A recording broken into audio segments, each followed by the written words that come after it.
Dur, qalxma, polis! Binəqədi rayon polis idarəsinin əməkdaşları tərəfindən həyata keçirilən əməliyyat zamanı 29 yaşlı İbrahim Sarmanov və 25 yaşlı Kamran Mütəllimov saxlanılıblar. Həmin şəxslərdən 8 kiloqrama yaxın marixuana və tiryək aşkar olunub. İdarə əməkdaşları tərəfindən keçirilən digər əməliyyat zamanı narkotiklərin qanunsuz dövriyyəsini təşkil edən daha bir şəxs 29 yaşlı Orxan Cabbarov da saxlanılıb.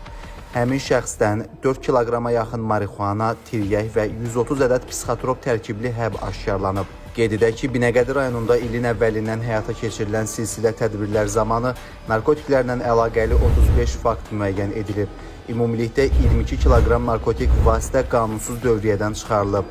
Faktlarla bağlı cinayət işləri başlanılıb, araşdırmalar davam etdirilir. Həmçinin cari ilin əvvəlindən Binəqədi rayonunda polis əməkdaşları tərəfindən aparılan profilaktik tədbirlər zamanı ümumilikdə 21 ədəd odlu silah və 172 ədəd patron aşkarlanıb.